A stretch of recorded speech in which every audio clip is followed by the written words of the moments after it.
नमस्कार मित्रांनो, आज 2 मे 2021 आज दिवसभरात आणि संध्याकाळी महाराष्ट्राच्या कोणत्या जिल्ह्यांमध्ये कसा पाऊस बघायला मिळू शकतो याविषयी छोटीशी अपडेट आहे। व्हिडिओ नक्की पूर्ण बघा, कोठेही स्किप न करता। तर मित्रांनो, आज दिवसभरात महाराष्ट्राच्या काही भागांमध्ये गारपीट होण्याची शक्यता आहे। काही भागांमध्ये वादळी पाऊस विजांच्या कडकडाटासह तसेच ढगांच्या कडकडाटासह होण्याची शक्यता आहे।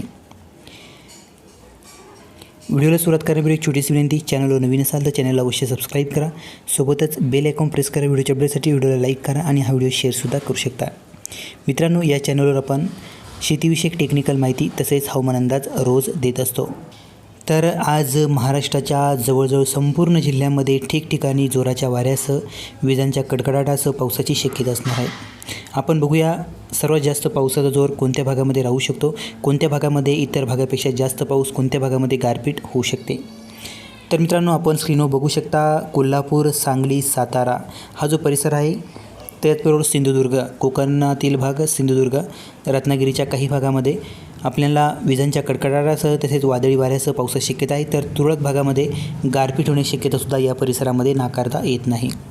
तसेच महाराष्ट्र राज्याचे जे काही दक्षिणी जिल्हे आहे, जसं की सिंधुदुर्ग, कोल्हापूर, सांगली, सोलापूर, उस्मानाबाद, लातूर, नांदेड, यवतमाळ, चंद्रपूर आणि गडचिरोली या पट्ट्यातील सर्व जिल्हे, या सर्व जिल्ह्यांमध्ये पावसाचा जोर इतर भागापेक्षा जास्त बघायला मिळेल। या भागांमध्ये ठिकठिकाणी चांगला पाऊस होण्याची शक्यता आहे। त्याचबरोबर कोकण विभागामध्ये ठिकठिकाणी पावसाची शक्यता असणार आहे। कोकण विभागामध्ये रत्नागिरी आणि सिंधुदुर्ग या परिसरात चांगला पाऊस बघायला मिळेल। त्याचबरोबर पालघर, मुंबई, ठाणे वगैरे या परिसरामध्ये हलक्या ते मध्यम पावसाची शक्यता जोराच्या वाऱ्यासह विजांच्या कडकडाटासह असणार आहे। तसेच अहमदनगर विभागामध्ये अहमदनगर, नाशिक, जळगाव, धुळे आणि नंदुरबार या परिसरामध्ये सुद्धा चांगला पाऊस ठिकठिकाणी होण्याची शक्यता आहे। नंदुरबार, धुळे आणि जळगाव या परिसरामध्ये जरी पावसाचा जोर कमी असला तरी ठिकठिकाणी जोराच्या वाऱ्यासह पाऊस आपल्याला बघायला मिळेल। तसेच औरंगाबाद विभागामध्ये औरंगाबाद, जालना, परभणी, हिंगोली, बीड या परिसरामध्ये हलका मध्यम पाऊस जोराच्या वाऱ्यासह बघायला मिळेल।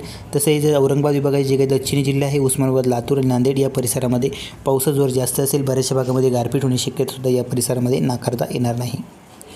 तसेच अमरावती विभागामध्ये अमरावती, अकोला, बुलढाणा, वाशिम आणि यवतमाळ, अमरावती, अकोला, बुलढाणा या परिसरामध्ये हलका मध्यम पाऊस जोराच्या वाऱ्यासह बघायला मिळेल। तर वाशिम आणि यवतमाळमध्ये पावसाचा जोर इतर भागापेक्षा आपल्याला जास्त बघायला मिळेल। त्याचबरोबर नागपूर विभागामध्ये नागपूर, वर्धा, चंद्रपूर या परिसरामध्ये, चंद्रपूरच्या परिसरामध्ये पावसाचा जोर आपल्याला जास्त बघायला मिळेल। इतरत्र हलक्या मध्यम पावसाची शक्यता ठिकठिकाणी असणार आहे। वादळी वाऱ्यासह विजांच्या कडकडाटासह हा पाऊस आपल्याला बघायला मिळेल। त्याचबरोबर भंडारा आणि गोंदिया या परिसरामध्ये चांगला पाऊस बघायला मिळेल, पावसाचा जोर जास्त असेल। नागपूरमध्ये सुद्धा जो काही नागपूरचा पूर्वी भाग आहे, पूर्वी भागामध्ये पावसाचा जोर आपल्याला जास्त बघायला मिळेल। तसेच चंद्रपूर आणि गडचिरोलीमध्ये सुद्धा चांगला पाऊस आपल्याला होण्याची शक्यता आज दिवसभरात आहे आणि आज संध्याकाळीसुद्धा या परिसरामध्ये पावसाची हजेरी ठिकठिकाणी लागेल। ठिकठिकाणी पावसाची शक्यता या सर्वच भागामध्ये असणार आहे। एकंदरीत विचार करता मित्रांनो, आज संपूर्ण राज्यांमध्ये पावसाची शक्यता आहे। संपूर्ण राज्यातील संपूर्ण जिल्ह्यांमध्ये ठिकठिकाणी जोराच्या वाऱ्यासह विजांच्या कडकडाटासह पावसाची शक्यता आहे। धन्यवाद। हा व्हिडिओ आवडला तर लाईक करा, शेअर करा, चॅनलवर नवीन असाल तर चॅनलला अवश्य सबस्क्राईब करा। धन्यवाद। चला भेटूया शेकडोसोबत, तोपर्यंत नमस्कार।